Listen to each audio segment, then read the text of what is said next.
ਪੋਹ ਮਹੀਨੇ ਦੀਆਂ ਕੜਾਕੇ ਦੀ ਠੰਡ ਵਾਲੀਆਂ ਰਾਤਾਂ ਵਿੱਚ ਕਿਸਾਨ ਦਿੱਲੀ ਦੀਆਂ ਸਰਹੱਦਾਂ ਤੇ ਲਗਾਤਾਰ ਡਟੇ ਹੋਏ ਹਨ ਤਾਂ ਇਸ ਦਰਮਿਆਨ ਇਸ ਮਾਮਲੇ ਦੀ ਗੂੰਜ ਮੁਲਕ ਦੀ ਸਰਵਉੱਚ ਅਦਾਲਤ ਵਿੱਚ ਵੀ ਗੂੰਜ ਰਹੀ ਹੈ। ਮੁਲਕ ਦੀ ਸਰਵਉੱਚ ਅਦਾਲਤ ਨੇ ਕਿਸਾਨੀ ਅੰਦੋਲਨ ਨੂੰ ਹਰੀ ਝੰਡੀ ਦਿੱਤੀ ਹੈ। ਦਿੱਲੀ ਦੀਆਂ ਸਰਹੱਦਾਂ ਤੇ ਕੇਂਦਰੀ ਖੇਤੀ ਕਾਨੂੰਨਾਂ ਵਿਰੁੱਧ ਚੱਲ ਰਹੇ ਕਿਸਾਨ ਅੰਦੋਲਨ ਦਰਮਿਆਨ ਭਾਰੀ ਠੰਡ ਦੇ ਬਾਵਜੂਦ ਕਿਸਾਨਾਂ ਦੇ ਸਿਰੜ ਨੂੰ ਸਾਰੇ ਸਜਦਾ ਕਰ ਰਹੇ ਨੇ। ਸੁਪਰੀਮ ਕੋਰਟ ਵੱਲੋਂ ਅੱਜ ਸੁਣਵਾਈ ਦੌਰਾਨ ਕੁਝ ਦਿੱਤੇ ਗਏ ਪ੍ਰਸਤਾਵ ਬਾਰੇ ਸੰਘਰਸ਼ੀਲ ਕਿਸਾਨ ਜਥੇਬੰਦੀਆਂ ਦੀ ਹੋਈ ਮੀਟਿੰਗ ਵਿੱਚ ਵਿਚਾਰ ਕੀਤਾ ਗਿਆ। ਮੀਟਿੰਗ ਤੋਂ ਬਾਅਦ ਕਿਸਾਨ ਆਗੂਆਂ ਨੇ ਜਿੱਥੇ ਸਪਸ਼ਟ ਕਰ ਦਿੱਤਾ ਹੈ ਕਿ ਉਹਨਾਂ ਦਾ ਅੰਦੋਲਨ 3 ਕਾਲੇ ਕਾਨੂੰਨਾਂ ਰੱਦ ਹੋਣ ਤੱਕ ਜਾਰੀ ਰਹੇਗਾ, ਉੱਥੇ ਹੀ ਸੁਪਰੀਮ ਕੋਰਟ ਦੇ ਸੁਝਾਵਾਂ ਅਤੇ ਟਿੱਪਣੀਆਂ ਤੇ ਵਿਚਾਰ ਕਰਨ ਲਈ ਉੱਘੇ ਵਕੀਲਾਂ ਦੀ ਸਲਾਹ ਲੈਣ ਦਾ ਫੈਸਲਾ ਕੀਤਾ ਗਿਆ ਹੈ। ਸੰਯੁਕਤ ਕਿਸਾਨ ਮੋਰਚੇ ਦੇ ਪ੍ਰਮੁੱਖ ਆਗੂ ਬਲਬੀਰ ਸਿੰਘ ਰਾਜੇਵਾਲ ਨੇ ਕਿਹਾ ਕਿ ਹਾਲੇ ਸੁਪਰੀਮ ਕੋਰਟ ਦੇ ਨਿਰਦੇਸ਼ਾਂ ਬਾਰੇ ਕੋਈ ਲਿਖਤੀ ਦਸਤਾਵੇਜ਼ ਨਾ ਮਿਲਣ ਕਾਰਨ ਪੂਰੀ ਜਾਣਕਾਰੀ ਨਹੀਂ, ਪਰ ਇਸ ਬਾਰੇ ਸਲਾਹ ਲੈਣ ਲਈ 4 ਪ੍ਰਸਿੱਧ ਵਕੀਲਾਂ ਦੀ ਕਮੇਟੀ ਬਣਾਈ ਗਈ ਹੈ। ਇਸ ਕਮੇਟੀ ਵਿੱਚ ਪ੍ਰਸ਼ਾਂਤ ਭੂਸ਼ਣ,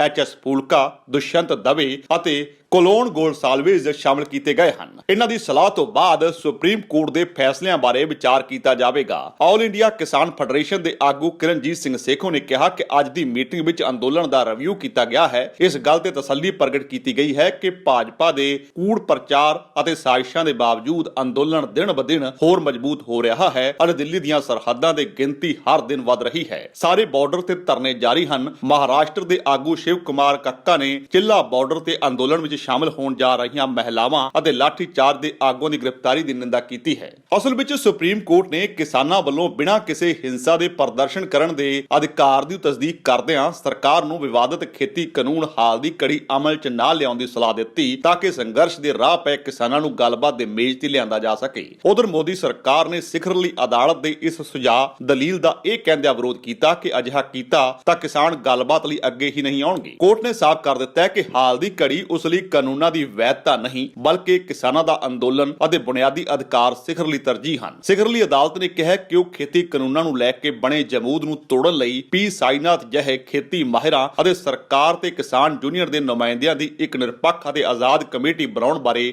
ਸੋਚ ਰਹੀ ਹੈ। Chief justice SA. ਬੋਬੜੇ ਦੀ ਅਗਵਾਈ ਵਾਲੇ ਬੈਂਚ ਨੇ ਕਿਹਾ ਕਿ ਉਹਨਾਂ ਦਾ ਇਹ ਮਤ ਹੈ ਕਿ ਕਿਸਾਨਾਂ ਦਾ ਵਿਰੋਧ ਪ੍ਰਦਰਸ਼ਨ ਕਰਨ ਦਾ ਅਧਿਕਾਰ ਹੋਰਨਾਂ ਤੇ ਬੇਰੋਕ ਟੋਕ ਘੁੰਮਣ ਤੇ ਜ਼ਰੂਰੀ ਵਸਤਾਂ ਤੇ ਹੋਰ ਸਪਲਾਈ ਤੱਕ ਰਸਾਈ ਦੇ ਮੌਲਿਕ ਅਧਿਕਾਰਾਂ ਨੂੰ ਭੰਗ ਨਾ ਕਰੇ। ਕੋਰਟ ਨੇ ਕਿਹਾ ਕਿ ਰੋਸ ਪ੍ਰਦਰਸ਼ਨ ਦੇ ਹੱਕ ਤੋਂ ਭਾਵ ਪੂਰੇ ਸ਼ਹਿਰ ਦੀਆਂ ਸੜਕਾਂ ਨੂੰ ਜਾਮ ਕਰਨਾ ਬਿਲਕੁਲ ਵੀ ਨਹੀਂ। ਸਿਖਰਲੀ ਅਦਾਲਤ ਨੇ ਕਿਹਾ ਕਿ ਸਰਕਾਰ ਨਾਲ ਬਿਨਾਂ ਗੱਲਬਾਤ ਕੀਤਿਆਂ ਕਿਸਾਨ ਸੜਕਾਂ ਤੇ ਰੋਸ ਪ੍ਰਦਰਸ਼ਨ ਨਹੀਂ ਕਰ ਸਕਦੇ। ਬੈਂਚ ਨੇ ਕਿਹਾ ਕਿ ਤੁਸੀਂ ਰੋਸ ਪ੍ਰਦਰਸ਼ਨ ਜਾਰੀ ਰੱਖ ਸਕਦੇ ਹੋ, ਤੁਹਾਡੇ ਕੋਲ ਅਧਿਕਾਰ ਹੈ, ਪਰ ਤੁਹਾਡਾ ਇੱਕ ਉਦੇਸ਼ ਵੀ ਹੈ ਜੋ ਸਿਰਫ ਉਦੋਂ ਹੀ ਪੂਰਾ ਹੋਵੇਗਾ ਜਦੋਂ ਤੁਸੀਂ ਗੱਲਬਾਤ ਤੇ ਵਿਚਾਰ ਚਰਚਾ ਕਰਕੇ ਕਿਸੇ ਨਤੀਜੇ ਤੇ ਪੁੱਜੋਗੇ। ਬੈਂਚ ਨੇ ਕਿਹਾ ਕਿ ਜਮਹੂਰੀਅਤ ਵਿੱਚ ਪੁਲਿਸ ਤੇ ਹੋਰਨਾਂ ਅਥਾਰਟੀਆਂ ਨੂੰ ਹੋਰਨਾਂ ਦੇ ਹੱਕਾਂ ਦੀ ਅਵਗਿਆ ਹੋਣ ਤੇ ਪ੍ਰਦਰਸ਼ਨਕਾਰੀਆਂ ਨੂੰ ਡੱਕਣ ਦੀ ਤਾਕਤ ਹੈ। ਬੈਂਚ ਨੇ ਕਿਹਾ ਕਿ ਉਹ ਕਮੇਟੀ ਗਠਿਤ ਕਰਨ ਸੰਬੰਧੀ ਹੁਕਮ ਪ੍ਰਦਰਸ਼ਨਕਾਰੀ ਕਿਸਾਨਾਂ ਸਮੇਤ ਸਾਰੀਆਂ ਸੰਬੰਧਿਤ ਧਿਰਾਂ ਨੂੰ ਸੁਣਨ ਮਗਰੋਂ ਦੇਵੇਗੀ। ਬੈਂਚ ਨੇ ਕਿਹਾ ਕਿ ਕੇਂਦਰ ਸਰਕਾਰ ਜੇਕਰ ਨਵੇਂ ਖੇਤੀ ਕਾਨੂੰਨਾਂ ਦੇ ਅਮਲ ਤੇ ਰੋਕ ਲਾਉਂਦੀ ਹੈ ਤਾਂ ਉਹ ਕਿਸਾਨਾਂ ਨਾਲ ਇਸ ਮੁੱਦੇ ਤੇ ਕਿਸੇ ਸਮਝੌਤੇ ਤੇ ਅਪੜ ਸਕਦੀ ਹੈ। ਉਧਰ ਸਰਕਾਰ ਵੱਲੋਂ ਪੇਸ਼ ਅਟਾਰਨੀ ਜਨਰਲ ਕੇ ਵੇਣੂਗੋਪਾਲ ਨੇ ਸੁਪਰੀਮ ਕੋਰਟ ਦੀ ਇਸ ਦਲੀਲ ਸੁਝਾਅ ਦਾ ਵਿਰੋਧ ਕਰਦਿਆਂ ਕਿਹਾ ਕਿ ਜੇ ਖੇਤੀ ਕਾਨੂੰਨਾਂ ਦੇ ਅਮਲ ਤੇ ਰੋਕ ਲਾ ਦਿੱਤੀ ਤਾਂ ਕਿਸਾਨ ਗੱਲਬਾਤ ਲਈ ਅੱਗੇ ਹੀ ਨਹੀਂ ਆਉਣਗੇ। ਇਸ ਤੇ ਸਿਖਰਲੀ ਅਦਾਲਤ ਨੇ ਕਿਹਾ ਕਿ ਉਹ ਕੇਂਦਰ ਨੂੰ ਇਹਨਾਂ ਕਾਨੂੰਨਾਂ ਤੇ ਰੋਕ ਲਾਉਣ ਲਈ ਨਹੀਂ ਆਖ ਰਹੀ ਬਲਕਿ ਸਿਰਫ ਸੁਝਾਅ ਦੇ ਰਹੀ ਹੈ ਕਿ ਇਸ ਖੇਤੀ ਕਾਨੂੰਨਾਂ ਨੂੰ ਲਾਗੂ ਕਰਨ ਦਾ ਅਮਲ ਕੁਝ ਸਮੇਂ ਲਈ ਰੋਕ ਜਾਣਾ ਚਾਹੀਦਾ ਹੈ। ਸਿਖਰਲੀ ਅਦਾਲਤ ਨੇ ਕਿਹਾ ਕਿ ਉਹ ਪ੍ਰਦਰਸ਼ਨਕਾਰੀ ਕਿਸਾਨ ਯੂਨੀਅਨ ਨੂੰ ਨੋਟਿਸ ਜਾਰੀ ਕਰਕੇ ਹੁਕਮ ਦਿੰਦੀਆਂ ਉਹਨਾਂ ਨੂੰ ਸਰਦੀ ਦੀਆਂ ਛੁੱਟੀਆਂ ਦੌਰਾਨ ਵੋਕੇਸ਼ਨਲ ਬੈਂਚ ਤੱਕ ਰਸਾਈ ਦੀ ਖੁੱਲ੍ਹ ਹੋਵੇਗੀ। ਸੁਣਵਾਈ ਦੌਰਾਨ ਸੁਪਰੀਮ ਕੋਰਟ ਨੇ ਭਾਰਤੀ ਕਿਸਾਨ ਯੂਨੀਅਨ ਭਾਨੂ ਜੋ ਕਿ ਇਸ ਕੇਸ ਵਿੱਚ ਧਿਰ ਵਜੋਂ ਸ਼ਾਮਿਲ ਇੱਕ ਕਿਸਾਨ ਜਥੇਬੰਦੀ ਹੈ ਦੇ ਵਕੀਲ ਏ.ਪੀ. ਸਿੰਘ ਨੂੰ ਕਿਹਾ ਕਿ ਉਹ ਸਰਕਾਰ ਨਾਲ ਗੱਲਬਾਤ ਕੀਤੇ ਬਿਨਾਂ ਪ੍ਰਦਰਸ਼ਨ ਨਹੀਂ ਕਰ ਸਕਦੇ। ਬੈਂਚ ਨੇ ਕਿਹਾ ਕਿ ਤੁਸੀਂ ਸਾਲਾਂ ਬੱਧੀ ਧਰਨਿਆਂ ਤੇ ਬੈਠ ਰਹੇ ਹੋ ਅਤੇ ਸਰਕਾਰ ਨਾਲ ਗੱਲਬਾਤ ਨਾ ਕਰੋ। ਅਸੀਂ ਪਹਿਲਾਂ ਹੀ ਆਖ ਚੁੱਕੇ ਹਾਂ ਕਿ ਅਸੀਂ ਰੋਸ ਪ੍ਰਦਰਸ਼ਨ ਕਰਨ ਦੇ ਤੁਹਾਡੇ ਅਧਿਕਾਰ ਦੀ ਤਸਦੀਕ ਕਰਦੇ ਹਾਂ, ਪਰ ਇਸ ਦਾ ਸੰਘਰਸ਼ ਦਾ ਕੋਈ ਮਨੋਰਥ ਹੋਣਾ ਚਾਹੀਦਾ ਹੈ। ਤੁਹਾਨੂੰ ਸਰਕਾਰ ਨਾਲ ਗੱਲਬਾਤ ਕਰਨੀ ਪਵੇਗੀ। ਕਿਸਾਨ ਜਥੇਬੰਦੀਆਂ ਨੇ ਸੁਪਰੀਮ ਕੋਰਟ ਵੱਲੋਂ ਅੱਜ ਕਿਸਾਨ ਅੰਦੋਲਨ ਦੇ ਸੰਦਰਭ ਵਿੱਚ ਕੀਤੀਆਂ ਟਿੱਪਣੀਆਂ ਬਾਰੇ ਕੁਝ ਵੀ ਕਹਿਣ ਤੋਂ ਮਨਾ ਕਰ ਦਿੱਤਾ ਹੈ। ਕਿਸਾਨ ਆਗੂਆਂ ਨੇ ਕਿਹਾ ਕਿ ਉਹ ਸਿਖਰਲੀ ਅਦਾਲਤ ਵਿੱਚ ਚੱਲ ਰਹੇ ਕੇਸ 'ਚ ਨਾ ਤਾਂ ਧਿਰ ਹਨ ਅਤੇ ਨਾ ਹੀ ਉਹਨਾਂ ਨੂੰ ਹਾਲੇ ਤੱਕ ਸੁਪਰੀਮ ਕੋਰਟ ਦਾ ਦਰ ਖੜਕਾਉਣ ਦਾ ਫੈਸਲਾ ਕੀਤਾ ਹੈ। ਉਹਨਾਂ ਕਿਹਾ ਕਿ ਹਾਲੇ ਇਹ ਖੇਡ ਕੀ ਹੈ, ਇਸ ਬਾਬਤ ਕੁਝ ਨਹੀਂ ਕਹਿ ਸਕਦੇ।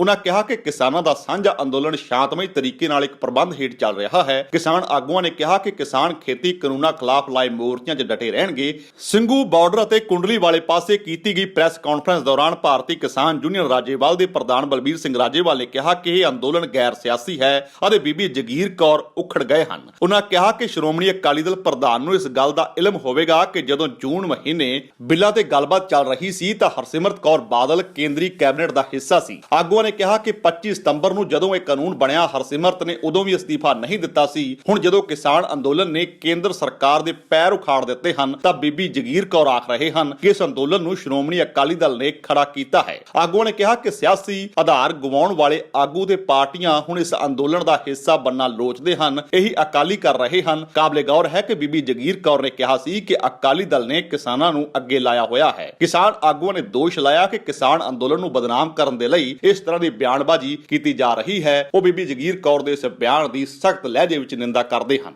ਅਸਲ ਵਿੱਚ ਨਵੇਂ ਖੇਤੀ ਕਾਨੂੰਨਾਂ ਨੂੰ ਲੈ ਕੇ ਬਣੇ ਜਮੂਦ ਨੂੰ ਤੋੜਨ ਲਈ ਸੁਪਰੀਮ ਕੋਰਟ ਵੱਲੋਂ ਸੁਝਾਈ ਕਮੇਟੀ 'ਚ ਕਿਸਾਨ ਮਾਹਿਰ ਵਜੋਂ ਆਪਣਾ ਨਾਮ ਸ਼ਾਮਲ ਕੀਤੇ ਜਾਣ ਤੋਂ ਖੁਸ਼ ਉੱਗੇ ਅਰਥ ਸ਼ਾਸਤਰੀ ਪੀ ਸਾਈਨਾਥ ਨੇ ਆਪਣਾ ਪ੍ਰਤੀਕਰਮ 'ਚ ਕਿਹਾ ਕਿ ਉਹ ਇਸ ਮੁੱਦੇ ਤੇ ਤਾਂ ਹੀ ਗੱਲ ਕਰਨ ਜੇ ਸਰਕਾਰ ਉਹਨਾਂ ਤੱਕ ਪਹੁੰਚ ਕਰੇ। ਉਹਨਾਂ ਕਿਹਾ ਕਿ ਸਰਕਾਰ ਜੇਕਰ ਅਜਿਹਾ ਕਰਦੀ ਹੈ ਤਾਂ ਉਹ ਅਜਿਹੀ ਕਮੇਟੀ ਬਣਾਉਣ ਪਿਛਲੇ ਸਰਕਾਰ ਦੇ ਤਰਕ ਜਾਂ ਦਲੀਲ ਦੇ ਆਧਾਰ ਨੂੰ ਸਮਝਣਾ ਚਾਹਣਗੇ। ਇਸ ਕਮੇਟੀ ਦੀ ਬਣਤਰ ਕਿਹੋ ਜਿਹੀ ਹੋਵੇਗੀ ਅਤੇ ਕਿੰਨਾਂ ਗੱਲਾਂ ਨੂੰ ਵਾਚੇਗੀ। ਉਹਨਾਂ ਨੇ ਕਿਹਾ ਕਿ APMC ਜਾਂ ਠੇਕਾ ਆਧਾਰਿਤ ਖੇਤੀ ਕਾਨੂੰਨਾਂ ਦਾ ਅਸਲ ਨਿਚੋੜ 4 ਸਫ਼ਿਆਂ ਦਾ ਹੈ। ਜਦੋਂ ਸਰਕਾਰ ਇਹ ਆਖਦੀ ਹੈ ਕਿ ਉਹ ਕਿਸਾਨਾਂ ਵੱਲੋਂ ਜਤਾਏ ਖੁਦਕੁਸ਼ੀਆਂ ਮਗਰੋਂ ਕੁੱਲ 15 ਨੁਕਤਿਆਂ ਵਿੱਚੋਂ 12 ਤੋਂ 14 ਨੂੰ ਸੋਧਣ ਲਈ ਤਿਆਰ ਹੈ ਤਾਂ ਸਾਫ਼ ਹੈ ਕਿ ਸਰਕਾਰ ਇਹਨਾਂ ਕਾਨੂੰਨਾਂ ਵਿੱਚ ਗੰਭੀਰ ਖਾਮੀਆਂ ਦੀ ਗੱਲ ਨੂੰ ਮੰਨਦੀ ਹੈ। ਅਜਿਹੇ ਘਾਤਕ ਕਾਨੂੰਨ ਜਿਨ੍ਹਾਂ ਨੂੰ ਕਾਨੂੰਨ ਦੇ ਵੱਡੇ ਜਾਣਕਾਰ ਗੈਰ ਸੰਵਿਧਾਨਿਕ ਆਖਦੇ ਹਨ 80 ਤੋਂ 90% ਤੱਕ ਸੋਧ ਕਰਨ ਦੀ ਕੋਈ ਤੁਕ ਨਹੀਂ ਬਣਦੀ। ਸੰਵਿਧਾਨ ਤਹਿਤ ਖੇਤੀ ਸੂਬੇ ਦਾ ਵਿਸ਼ਾ ਹੈ। ਕੀ ਤੁਸੀਂ ਅਜਿਹੇ ਗੈਰ ਸੰਵਿਧਾਨਿਕ ਕਾਨੂੰਨਾਂ ਨੂੰ ਸੋਧੋਗੇ? ਨਹੀਂ, ਵਾਪਸ ਹੋਣਗੇ। ਉਹਨਾਂ ਕਿਹਾ ਕਿ ਕਿਸਾਨੀ ਸੰਕਟ ਤੇ ਇਸ ਨਾਲ ਜੁੜੇ ਹੋਰਨਾਂ ਮੁੱਦਿਆਂ ਦੇ ਚਰਚਾ ਲਈ ਸੰਸਦ ਦਾ ਵਿਸ਼ੇਸ਼ ਇਜਲਾਸ ਸੱਦਣਾ ਸਮੇਂ ਦੀ ਲੋੜ ਹੈ। ਉਹਨਾਂ ਕਿਹਾ ਕਿ ਮੈਂ ਮੰਨਦਾ ਹਾਂ ਕਿ ਅੱਜ ਇਸ ਦੀ ਪਹਿਲਾਂ ਨਾਲੋਂ ਵੀ ਵੱਧ ਲੋੜ ਹੈ। ਦੇਸ਼ ਦੇ ਕਿਸਾਨ ਵੀ ਇਹੀ ਮੰਗ ਕਰ ਰਹੇ ਹਨ। ਤਾਂ ਗਲੋਬ ਐਡਵਾਈਸ ਓਵਰਸੀਜ਼ ਐਜੂਕੇਸ਼ਨ ਤੇ ਇਮੀਗ੍ਰੇਸ਼ਨ ਕੰਪਨੀ ਹੈਗੀ ਹੈ। ਸਾਨੂੰ 35 ਸਾਲ ਦਾ ਐਕਸਪੀਰੀਅੰਸ ਹੈ। ਅਸੀਂ ਬੱਚਿਆਂ ਨੂੰ ਉਹਨਾਂ ਦੇ ਪ੍ਰੋਗਰਾਮ ਸਿਲੈਕਸ਼ਨ ਤੇ ਸਕਾਲਰਸ਼ਿਪਸ ਵਿੱਚ ਹੈਲਪ ਕਰਨੇ ਆ। ਅਸੀਂ ਬੱਚਿਆਂ ਨੂੰ ਅਪ ਟੂ 50 ਲੱਖ ਤੱਕ ਸਕਾਲਰਸ਼ਿਪਸ ਲੈ ਕੇ ਦਿੱਤੀਆਂ ਹੋਈਆਂ ਨੇ। ਅਸੀਂ ਤੇ ਬੱਚਿਆਂ ਦੇ ਵੀਜ਼ਾ LORs SOP 'ਚ ਹੈਲਪ ਕਰਨੇ ਆ ਤੇ ਪੋਸਟ ਲੈਂਡਿੰਗ ਸਰਵਿਸਿਜ਼ ਵਿੱਚ 에ਅਰਪੋਰਟ ਪਿਕਅਪ ਤੇ ਉਹਨਾਂ ਦੀ ਟੈਂਪਰੇਰੀ ਅਕਮੋਡੇਸ਼ਨ ਦਾ ਇੰਤਜ਼ਾਮ ਵੀ ਕਰਨੇ ਹਾਂ। ਜੇਕਰ ਤੁਹਾਨੂੰ ਸਾਡਾ ਇਹ ਉਪਰਾਲਾ ਚੰਗਾ ਲੱਗਾ ਹੈ ਤਾਂ ਇਸ ਨੂੰ ਲਾਈਕ ਕਰੋ, ਸ਼ੇਅਰ ਕਰੋ ਅਤੇ ਸਾਡੇ YouTube ਚੈਨਲ ਨੂੰ ਸਬਸਕ੍ਰਾਈਬ ਕਰੋ।